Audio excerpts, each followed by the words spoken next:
सभी को नमस्कार। हमारे पिछले एसबीआई कार्ड के लॉन्ग टर्म टारगेट के वीडियो में हमारे एक व्यूअर ने रिक्वेस्ट किया है भेल भारत इलेक्ट्रॉनिक्स लिमिटेड पर वीडियो बनाने के लिए और नज़ारा टेक्नोलॉजी पर भी। नज़ारा टेक्नोलॉजी का वीडियो हमने रिसेंटली बनाया है और चैनल पे अपलोडेड है। बट उन्होंने जो रिसेंटली निखिल कामत के इन्वेस्टमेंट को लेकर के पूछा है, वो हम कोशिश करेंगे कि आगे की किसी फ्यूचर वीडियो में कवर करें। बट आज हम टोटल फोकस करने वाले हैं भारत इलेक्ट्रॉनिक्स लिमिटेड पर। इस वीडियो में आज मजा आने वाला है बिकॉज भारत इलेक्ट्रॉनिक्स लिमिटेड ये उनमें से एक स्टॉक है जो पिछले एक साल से या डिफेंस सेक्टर के बुलरन की वजह से काफी अच्छा परफॉर्म किया हुआ है। डेफिनेटली अभी ये 292 के प्राइस पे चल रहा है। 1 मंथ में देखे तो 24%, 6 मंथ्स में 105%, 1 ईयर में इसने ऑलरेडी 162% और 5 ईयर की बात करें तो बहुत ज्यादा 600% के करीब का रिटर्न दिया हुआ है। लेकिन अगर मैक्स चार्ट देखें, मैक्स चार्ट जब आप देखोगे तो काफी पुरानी कंपनी लिस्टेड है, बट अभी जो इसने पिछले 2 सालों में रैली दी है ये बहुत ही ज्यादा हाई पीक रैली दिखती है, इसलिए हमको इसमें ज्यादा ध्यान से और ज्यादा डिटेल में समझना पड़ेगा। भारत इलेक्ट्रॉनिक्स जो कि एक मल्टी लार्ज कैप कंपनी है, अभी इसका जो ROCE है 34 good, ROE 26 good, operating profit margin 25% good, it looks good. But अगर हम देखें तो इसका जो स्टॉक का PE है दैट इज 53, ये रिलेटिवली काफी हाई लग रहा है। अगर हम इसका मैक्स का PE रेशियो देखें तो हम देखेंगे कि इसका मीडियन PE सिर्फ 18 हुआ करता था पिछले ऑलमोस्ट 20 सालों से। अभी पिछले ऑलमोस्ट 2 सालों में ही इतना PE इसका जो कि अपने मीडियन 18 से बढ़ के 55 पे गया है। हालांकि ये PE जस्टिफाइड है बिकॉज इसमें काफी अच्छी अर्निंग ग्रोथ आई हुई है। पूरी की पूरी इंडस्ट्री इसी तरह से बुल रन में है, इसको हम कंपेयर करके भी समझते हैं। अगर हम एरोस्पेस और डिफेंस कंपनीज की जितनी भी कंपनीज हैं सबको एक साथ एक नजर में देखें तो आप देखोगे सारे के सारे काफी हाई PE पे ट्रेड कर रहे हैं इस समय। हिंदुस्तान एरोनॉटिकल जिसका PE अभी 44 है, Bharat electronics 53, solar industry 100, Bharat dynamics 114, Cochin shipyard 64, ये काफी हाई PE पे ऑलरेडी पूरी की पूरी इंडस्ट्री इस समय ट्रेड कर रही है। और इसी वजह से भारत इलेक्ट्रॉनिक्स का जो 53 का PE है ये मेरे को कंफर्टेबल नहीं लग रहा। बट रिजर्व देखा जाए तो काफी अच्छा स्ट्रॉन्ग रिजर्व है, 15,000 करोड़ का है, डेट ऑलमोस्ट ना के बराबर है। और अगर हम शेयर होल्डिंग पैटर्न देखें तो काफी स्टेबल शेयर होल्डिंग पैटर्न दिखता है। 50% और मोर देन 50% प्रमोटर है, FII में 17% का इन्वेस्टमेंट है, DII 22% एंड पब्लिक 8%। ये एक PSU है और आप इसको सिंपल समझ लीजिए, ये गवर्नमेंट कंपनी है जिसको गवर्नमेंट ऑफ इंडिया ओन करता है। अब अगर नेक्स्ट सेगमेंट में मैं इसके रिजल्ट को क्विकली रिव्यू करूं तो डेफिनेटली कोई डाउट नहीं है, इसने काफी क्वार्टर से काफी अच्छा परफॉर्मेंस दे रहा है। इसके सेल्स इंक्रीज हो रहे हैं, इसके प्रॉफिट इंक्रीज हो रहे हैं, राइट, एंड अकॉर्डिंगली उसका नेट प्रॉफिट एंड EPS भी बढ़ रहा है। लेकिन अगर फोकस करके ईयर ऑन ईयर का कंपैरिजन करें एक चीज यहाँ पे काफी नोटिसेबल है कि पहले जो 10 साल पहले जो इनके ऑपरेटिंग प्रॉफिट मार्जिन हुआ करते थे 14 एंड 17% के, वो अभी 23 एंड 25% हो गए हैं। This is a very positive sign, but at the same time ये प्रॉफिट मार्जिन इनके कंटिन्यू भी होने चाहिए। अगर जब फ्यूचर में कभी ये प्रॉफिट मार्जिन में डेंट आता है तो डेफिनेटली बहुत हाई इंपैक्ट पड़ेगा। अब नेक्स्ट हम बात करते हैं फ्यूचर प्रोजेक्शन की भारत इलेक्ट्रॉनिक्स के लिए। अब देखिए यहाँ पे बिकॉज ये कंपनी काफी हाई पी पे है, रन दे चुका है, तो डेफिनेटली मैं यहाँ पे 2 या 3 सोर्सेस का इस्तेमाल करूंगा इस चीज को कंफर्म करने में और फ्यूचर फोरकास्टिंग करने में। पहले तो ट्रेंड लाइन में मैं कंपेयर कर रहा हूँ कि इसका जो करंट EPS है 5.5 का, इसका नेक्स्ट एवरेज एस्टिमेट है 6.2, राइट। अब यहाँ पे देखा जाए तो सिर्फ 14% का EPS ग्रोथ प्रोजेक्टेड है। ये 14% सुनने में अच्छा लगता है, बट जिस तरह से ये रैली दिया है स्टॉक ने, अपने PE को ऑलमोस्ट इसने 18 का 52 पे लेके आया, 53 पे ले आया है, जब इसका PE इतना डबल हो चुका है। बट यहाँ पे EPS ग्रोथ डबल होने जैसा नहीं दिख रहा है, पॉइंट नंबर 1। पॉइंट नंबर 2, मेरा दूसरा डाटा सोर्स जो कि है सिंपली वॉल स्ट्रीट का, जहां पे अगेन हम यहाँ पे अगर इसके प्रोजेक्शंस देखें, EPS प्रोजेक्शन करंटली इसका EPS प्रोजेक्शन वही 5.4 का है, राइट, एंड ये आगे जाके अगले ईयर में 6.2, 7.2 एंड 8.4 का किया गया है। अब हम हमारे मेथड से इसके टारगेट प्राइस को फोरकास्ट करते हैं। अब देखिए इस मंथ में 292 का भारत इलेक्ट्रॉनिक्स का प्राइस चल रहा है 53 के PE पर, और इसका करंट EPS 5.45 है। अभी देखा जाए तो इस PE पे इसका जो प्रोजेक्शन है वो काफी इन्फ्लेटेड लग रहा है प्राइस। बट अगर हम इसका फेयर वैल्यू ट्राई करें टेस्ट करने का, जो कि इसका मीडियन PE है, मीडियन PE पे तो इसका फेयर वैल्यू 100 का जो हमने एस्टिमेट किए हुए हैं, वो EPS ग्रोथ 6.2 जो ट्रेंड लाइन का रेफरेंसेस है वहां से लिया है, और 3 इयर्स में 8.5 एंड 5 इयर्स में 16.6। अब ये जो प्रोजेक्शन है EPS के, ये 25% EPS ग्रोथ से आ रहे हैं। ये 25% जो EPS ग्रोथ का प्रोजेक्शन है ये कंप्लीटली मेरे कंपाउंड प्रॉफिट ग्रोथ के 3 इयर्स के नंबर्स को ही फोरकास्ट कर रहा है। और साथ ही साथ हम बाद में इन्वेस्टर कॉन्फ्रेंस कॉल देखेंगे जहां पे हम सुनेंगे मैनेजमेंट से, जहां पे उन्होंने भी 25% की EPS ग्रोथ की बात करी है। लेकिन बहुत सी इंपॉर्टेंट चीज देखने की ये है कि सेल्स ग्रोथ भी 13% रही है पिछले 3 सालों में। हम ये भी देखेंगे कि आगे के जो फ्यूचर प्रोजेक्शन है सेल्स के, वो कितनी है, क्योंकि अगर सेल्स में ज्यादा ग्रोथ आएगी तभी प्रॉफिट में ज्यादा ग्रोथ आएगी। यानी कि ये भी मतलब हुआ अगर सेल्स उसी रेट से ग्रो करेगा 13-15% से, प्रॉफिट भी 24-25% से ही ग्रो करेगा, जब तक ऑपरेटिंग प्रॉफिट मार्जिन 25 का है जो हमने पहले देखा था। अगर EPS की ग्रोथ ये दिखती है जो कि काफी रियलिस्टिक लग रही है, कोई ज्यादा इन्फ्लेटेड नहीं लगती है, जो कि इसका PE है 53 का, डेफिनेटली ये PE काफी हाई PE है as compare to this industry particularly, और इसी वजह से मेरा एस्टिमेशन है कि ये पीई 53 का पीई तो नहीं देगा मार्केट इसको, but 40 is a reasonable good PE, because ये एक साल में कुछ इतना श्रिंक हो सकता है, बट देन आगे जाकर के 3 साल में 5 साल में 30 या 35 के पीई पे ये लैंड करेगा। इस ऐसा मैं क्यों बोल रहा हूँ, बिकॉज हमें ये भी कंपेयर करने पड़ेगा कि इसके जो दूसरे कॉम्पिटिटर है इनके मीडियन क्या थे पिछले 10 सालों में। हाल हिंदुस्तान एरोनॉटिकल, इसका मीडियन पी 12 था, अभी ये चल रहा है 70 पे।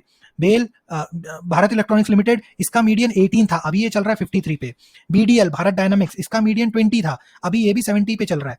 कोचिन शिपयार्ड, इसका मीडियन 10 था, अभी ये 50 पे चल रहा है। सो ये जो पूरी इंडस्ट्री है ना, ये अपने मीडियन पी से काफी हाई पी पे चल रहा है। इसलिए मेरा एस्टिमेट ये रहेगा कि इतना हाई पीई इसको कंटिन्यूअस मिलता रहे, ये बहुत पॉसिबल नहीं है। इसलिए 40 या 35 still a higher PE, but 2-3 साल में ये इस पीई पे सेटल हो जाएगा। एंड हेंस इसका जो टारगेट प्राइस अभी जो दिख के आता है, डेफिनेटली ये ओवर प्राइस तो है। सो डाउन 1 ईयर ये ऑलमोस्ट सेम प्राइस पे या थोड़ा बहुत 20-30 रुपए ऊपर नीचे रह सकता है, बट इन 3 ईयर्स के टाइम फ्रेम में इसका जो करंट प्राइस है वो जस्टिफाई होता है विद इन 3 ईयर्स। सो 3 साल में इस प्राइस से ऊपर जाना मेरे को ज्यादा रिलेटिवली नहीं लगता। हो सकता है 20-30 रुपए ऊपर चला जाए, बट रिलेटिवली देखा जाए तो ये आज इसको ऑलरेडी उतना प्राइस मिल चुका है इस शेयर को, जो इसको 3 साल के बाद जो इसका प्राइस होना चाहिए। बट मार्केट है, इन्फ्लेट हो सकता है, वी नेवर नो। एंड लेकिन 5th ईयर में जाके FY29 में इसका प्राइस 600 के अराउंड आता है, 580 के अराउंड आता है, जब जाकर के इसका एक पीई भी काफी कंफर्टेबल सिचुएशन में होगा, बिकॉज यहाँ पे एक लॉन्ग टर्म का ईपीएस ग्रोथ है। इस सिचुएशन में जो इन्वेस्टमेंट का प्रिंसिपल है वो ये होता है कि अगर आप ऑलरेडी इन्वेस्टेड हैं इससे लोअर प्राइस पे, देन आप कंटिन्यू कर सकते हैं। लेकिन अगर आपको और शेयर इसमें ऐड करना है इस प्राइस पॉइंट पे, तो वो आई थिंक अभी रिकमेंडेड नहीं होगा, आपको थोड़ा सा वेट करना चाहिए। अब हम थोड़ा सा क्विकली टेक्निकल पैटर्न देख लेते हैं, बिकॉज टेक्निकल पैटर्न भी काफी इन्फ्लेटेड तो है। आप देख सकते हैं कि ऑलमोस्ट 2 साल से ये काफी अच्छी रैली दे रहा है, राइट। 77 का शेयर आज 291, 300 पे है। अब यहाँ पे बिकॉज ये इतना ज्यादा इन्फ्लेटेड है, एंड सिमिलरली आज हम यहाँ पे आरएसआई को समझेंगे, बिकॉज आरएसआई अभी तक के हमने इस चैनल में डिस्कस नहीं किया है। रिलेटिव स्ट्रेंथ इंडेक्स, अगर आप ये रिलेटिव स्ट्रेंथ इंडेक्स देखो तो ये ऑलरेडी 93 पे चल रहा है in a monthly chart pattern, right. अब यहाँ से या तो एक अच्छा कंसोलिडेशन होगा, या फिर ये डेफिनेटली एक थोड़ा सा तो डाउनफॉल आएगा इसमें। ये वैसा ही होगा जो यहाँ पे हुआ था इस सितंबर 22 के अराउंड। आप यहाँ पे देखो, यहाँ पे भी आरएसआई 80-90 के अराउंड चला गया था, राइट। एंड उसके बाद ये आपको 4 रेड कैंडल्स दिख रहे होंगे, राइट। ये जो 4 रेड कैंडल्स आपको दिख रहे हैं, ये इसका डाउनफॉल दिखा रहा है।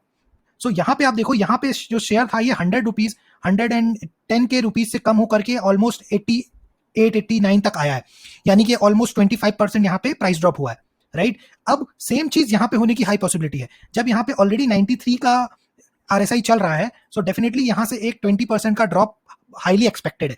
यहाँ से और ज्यादा ये 93 का जो आरएसआई है, ये 100 का आरएसआई तक कभी नहीं जाएगा। सो डेफिनेटली या तो एक टाइम कंसोलिडेशन होगा, टाइम कंसोलिडेशन में आपके 1 क्वार्टर या 2 क्वार्टर निकल जाएंगे, तब ये प्राइस थोड़ा हाईली जस्टिफाइड होने लगेगा, या फिर ये 20%, 15 से 20% डेफिनेटली इसमें करेक्ट होने के हाई चांसेस है। सो अभी जो इसका प्राइस पॉइंट 300 है, राइट, ये इजीली आराम से 240 या 250 तक तो आता है। सो अगर आप ऑलरेडी इन्वेस्टेड हैं, अगर आप इस रैली को एंजॉय कर रहे हैं, देन आई थिंक आपको कंसोलिडेशन में रुकना चाहिए, यहाँ पे आपको और ऐड नहीं करना चाहिए। बट देन अगर आप फ्रेश एंट्री का सोच रहे हैं तो डेफिनेटली पॉज, क्योंकि यहाँ पे आप जितनी भी हमारी इस सेक्टर की कंपनीज है उन्होंने काफी अच्छी रैली दे दी है। भागती ट्रेन को पकड़ने वाला काम हमें नहीं करना है, हमारे पास और अच्छे अपॉर्चुनिटीज हैं, अच्छे शेयर्स हैं जहां पे हम सिमिलर प्रॉफिट बना सकते हैं। सो हाई रिस्क नहीं लेना चाहिए। बट अगर आप इसमें ऐड करने का सोच रहे हैं, इफ आपके पास थोड़ा सा पोर्टफोलियो में ऑलरेडी स्टॉक्स है, but then you want to add, but then इसके लिए आपको थोड़ा सा वेट करना चाहिए, बिकॉज यहाँ पे एक थोड़ा सा आई थिंक 50 रुपए का जितना तो ऐसा डाउनफॉल एक्सपेक्टेड है सूनर और लेटर। सो वहां पे जाके आप थोड़ा सा इन्वेस्टमेंट के बारे में और सोच सकते हैं। नेक्स्ट हम बात करेंगे कॉन्फ्रेंस कॉल की, जो अभी मैनेजमेंट ने रिसेंटली किया है। लेकिन उससे पहले प्लीज, अगर आपने डिसिप्लिन इन्वेस्टर के चैनल को सब्सक्राइब नहीं किया है तो प्लीज उसको सब्सक्राइब करिए और उसके बेल आइकन को हिट करके ऑल पे नोटिफिकेशन सेलेक्ट कीजिए। इस चैनल में हम इसी डिटेल में एनालिसिस करते हैं। तो चलिए कंटिन्यू करते हैं भारत इलेक्ट्रॉनिक्स के कॉन्फ्रेंस कॉल को लेकर के, जो कि रिसेंटली 22 मई में हुआ है।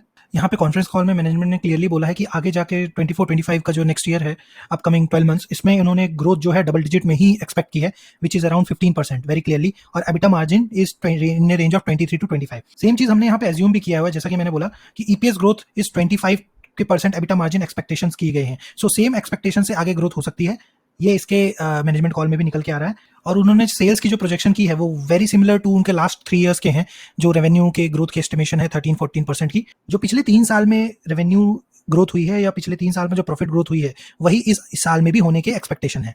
और अगर ये जो मार्जिन है, एबिटा मार्जिन, ये कितना सस्टेनेबल है कि ये सच में इतना ही परसेंटेज करेगा, उस पे मैनेजमेंट बोलते हैं कि यस, यही उनका प्रोडक्ट मिक्स रहा है अभी पिछले सालों में, एंड उसकी वजह से ही 25% के अभी इनको मार्जिन आने शुरू हुए हैं। एंड ये जो एबिटा मार्जिन है ये 23 से 25 आगे भी रहने वाला है, वेरी क्लियरली इन्होंने मेंशन किया हुआ है। ओके, नेक्स्ट मैं अब बहुत इंटरेस्टिंग एक पॉइंटर रखना चाहूंगा जो कि आपको शायद यूट्यूब के किसी वीडियो में नहीं मिलेगा। वो ये कि एक इनके पास एक प्रोजेक्ट आया हुआ है गवर्नमेंट की तरफ से, quick reaction surface to air missile, QRSAM के नाम से। ये काफी हाई रेंज के मिसाइल्स हैं जहां पे RCPV, BMFR, BSR, BCPV, ये इस तरह के हर व्हीकल्स में ये मिसाइल्स को ये लोग प्लेस करके इसको रेडी करने वाले हैं। ये एक गवर्नमेंट से मिला हुआ इनके पास बहुत बड़ा प्रोजेक्ट है। ये कितना बड़ा प्रोजेक्ट है आप अंदाजा लगा सकते हो, क्योंकि ये 30,000 करोड़ से भी ज्यादा का इसका बिगेस्ट ऑर्डर हो सकता है। ये QRSAM का जो प्रोजेक्ट है इसमें इनको यहाँ आर्मी और एयरफोर्स की रिक्वायरमेंट को इन्हें फुलफिल करना है, लेकिन अभी ये काफी इनिशियल स्टेज में है, अभी ये चीज फाइनलाइज नहीं हुई है। और ये क्लियरली मेंशन करते हैं कि ये तभी जाके फुलफिल होगा जब गवर्नमेंट इसको काफी फास्ट और एग्रेसिव तरीके से इसको कंटिन्यू करेगी। और ये सारा कुछ डिपेंड करता है कि कैसे गवर्नमेंट इसको लेना चाहती है। फिलहाल ये जो 30,000 करोड़ का जो ये पूरा प्रोजेक्ट है या पूरा जो ऑर्डर है, इसको इन्होंने अभी अपने फोरकास्ट में इंक्लूड नहीं किया है। एक बार जब ये प्रोजेक्ट कंफर्म होता है और इंक्लूड होता है तो डेफिनेटली जो हमने ईपीएस एस्टिमेट किए हुए हैं वो ईपीएस और सेल्स जो हमने एस्टिमेट किए हैं वो और गुना बढ़ जाएंगे। अभी अगर हम देखें तो पिछले ईयर में बेल ने 20,000 करोड़ का पूरा रेवेन्यू सेल्स किया है। अभी इनका एक्सपेक्टेशन है कि इस 24-25 में ये 25,000 करोड़ का सेल्स करेंगे, राइट। लेकिन ये जो QRSAM प्रोजेक्ट है जो 30,000 करोड़ का है वो अभी इन्होंने इसमें इंक्लूड नहीं किया है। आने वाले 12 महीनों में ये प्रोजेक्ट एग्जीक्यूट होना शुरू हो जाता है, और ये भी अगर प्रोजेक्शन में इंक्लूड हो जाता है तो अगले साल जो मार्च का जो सेल है वो 20,000 इस ईयर के कंपेयर में आराम से 25,000 प्लस 30,000 वो आराम से 50-55,000 तक जा सकता है। ये एक बहुत बड़ा जंप होगा। लेकिन अब अगर मैं बोलूं तो ये जो बहुत फ्यूचरिस्टिक ऑर्डर है, राइट, इसके बेसिस पे हम इन्वेस्टमेंट अभी नहीं कर सकते, बिकॉज ये होगा कब होगा, कितना टाइम लगेगा, ये काफी कुछ डिपेंड करता है इलेक्शंस और उसके बाद गवर्नमेंट की स्टेबिलिटी पे। हो सकता है गवर्नमेंट जो इतना एग्रेसिव डिफेंस में और एयर स्पेस में इन्वेस्ट कर रही है, मे भी हो सकता है आने वाले 2 सालों में इनका फोकस शायद यहाँ पे ना हो, राइट। और अगर नहीं होगा तो शायद ये बड़ा प्रोजेक्ट नहीं आएगा, इसीलिए इन्होंने खुद इस बड़े ऑर्डर को अभी अपने सेल्स में प्रोजेक्ट नहीं किया है। अब आगे यहाँ पे ये बोलते हैं कि FY25 में तो 25,000 करोड़ का they are looking as a business, but अगर देखा जाए तो 26 का जो आने वाला जो दूसरा साल है उसमें QRSAM का एक काफी अच्छा चंक ये एक्सपेक्ट कर रहे हैं। फिर उसके बाद भी कई ऐसे छोटे बड़े प्रोजेक्ट्स हैं जहां पे 15 से 20 हजार करोड़ का इनको लगता है कि आउटपुट आ सकता है। तो अगर ये सारे चीज प्रोजेक्ट टर्न अराउंड होते हैं सो 25 प्लस 50 के अराउंड इनका टोटल 75 के अराउंड FY26 का एक फ्यूचर रेवेन्यू प्रोजेक्शन है। बट ये सब अभी कन्वर्ट नहीं हुए हैं, राइट। ये अभी प्रोजेक्ट साइन नहीं हुए हैं, ये अभी इस तरह के डील्स हुए नहीं है। ये सब फ्यूचर में ये देख समझा जा रहा है कि शायद हो जाएगा। और यही वजह है कि मैंने भी जो प्रोजेक्शंस किए हैं वो इतने एग्रेसिव नहीं किए हैं। 25%, 14% से तो नेक्स्ट ईयर में इंक्रीज, एंड उसके बाद थर्ड ईयर तक के 25% से ईपीएस इंक्रीज। जब ये ऑर्डर कंफर्म होंगे तभी ये ईपीएस के ग्रोथ कंफर्म होंगे और तभी इन टारगेट्स को रीवैल्यूएट करके बढ़ाने का सोचा जा सकता है। बट अभी आज के कन्विक्शन के हिसाब से जो है वो ये दिख रहा है। सो अगर समरी में देखा जाए तो यस वही है कि 15% के हिसाब से इनका रेवेन्यू का ग्रोथ होगा। EBITDA margin going to remain same 23 to 25%, right. Capex इनका कुछ प्लान है 700 to 800 करोड़ का। R&D इन्वेस्टमेंट ये 1300 करोड़ का कुछ रफली प्लान किया हुआ है। Defence to non defence business अगर इनका देखा जाए तो 85 to 15 का रेशियो रहने वाला है, यानी कि डिफेंस में अभी भी इनका बहुत अच्छा पोर्शन है 85% का जो ये प्रोजेक्ट कर रहे हैं। एंड गोइंग अराउंड ये आउट एक्सपोर्ट जो इनका फ्यूचर में प्लान कर रहे हैं that is going to be 110 million. अब ये सारा कुछ जो है ये देखिए बहुत ग्रीन दिखता है, काफी अच्छा अट्रैक्टिव दिखता है, बट ये सब कुछ डिपेंड करता है कि क्या गवर्नमेंट इस तरह का फंडिंग और इस तरह के प्रोजेक्ट्स को एग्जीक्यूट करना चाहती है, इतने ऑर्डर्स देना चाहती है। डिफेंस है ये कोई रिटेल बिजनेस नहीं है कि आप और मैं जाकर के मिसाइलें खरीदेंगे, राइट। यहाँ पे गवर्नमेंट और इवन समटाइम्स दूसरी कंट्रीज के गवर्नमेंट हैं जिनको ये प्रोडक्ट खरीदने होते हैं और इनको ये ऑर्डर्स प्लेस करने होते हैं। सो डेफिनेटली ये बहुत लॉन्ग डील है। एंड ये इंडस्ट्री को अगर आप इन जनरल समझो तो ये उसी तरह की है कि भाई आपने ऑर्डर आज दिया, इसको एग्जीक्यूट होने में 2-3 साल लगते हैं, राइट। सो इस वजह से जो पूरी रैली आती है वो 2-3 साल पहले आ जाती है। आप इंडस्ट्री को यहाँ पे समझिए, ये जो रैली पिछले 2 साल से आई है ये इसलिए नहीं आई है कि पिछले 2 साल में ये कंपनी बहुत बड़ी हो गई।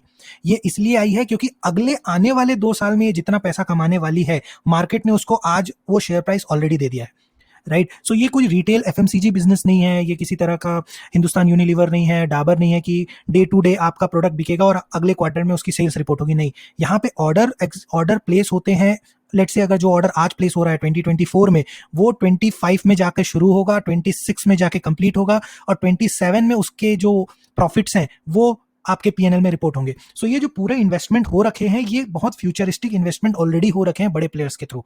इसलिए रिटेल इन्वेस्टर को, आप और मेरे को जो काफी स्मॉल स्केल में इन्वेस्टमेंट करते हैं, अगर आपके पोर्टफोलियो में रिस्क लेने का जगह है तो आप इसमें रिस्क ले सकते हैं at this price point. Otherwise अभी इस प्राइस पॉइंट पे तो काफी ओवरबॉट लगता है, एंड या तो ये कंसोलिडेट करेगा 3 साल या ये नीचे आएगा, थोड़ा बहुत और ऊपर जा सकता है। बट अगर आप डिसिप्लिन इन्वेस्टर हो तो आपका जो हॉरिजन होना चाहिए वो होना चाहिए 5 साल का, 10 साल का। सो 5 साल और 10 साल के हिसाब से मेरे ख्याल से मार्केट में और अट्रैक्टिव अपॉर्चुनिटीज हैं।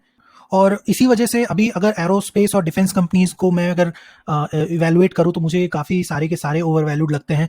किसी में भी मेरा अभी अट्रैक्शन तो नहीं है। हाँ, एक टाइम के लिए जब इसका डाटा पैटर्न का आईपीओ आया था मैं इंटरेस्टेड था। पारस डिफेंस का आईपीओ आया था, that time it was attractive. एमटा टेक्नोलॉजी अभी ये आज शायद 10-12% नीचे गिरा है। सो अगर आपको इस पे वीडियो चाहिए तो प्लीज कमेंट में बताइए। एंड ये जो जिस तरह का आप स्क्रीनर मेरा देख पा रहे हो, जितने हम यहाँ पे पैरेलल कॉलम्स कंपेयर कर पा रहे हैं, इसको सेट करने के लिए अपने पास और अपने हिसाब से इसको स्टडी करने के लिए ये नर्सरी क्लास और केजी क्लास के वीडियो को देखिए। इसमें स्क्रीनर के सेगमेंट को पर्टिकुलरली देखिए कि स्क्रीनर से कैसे स्टॉक्स की स्टडी की जाती है। सो आज के लिए भारत इलेक्ट्रॉनिक्स में इतना ही। Thank you everyone.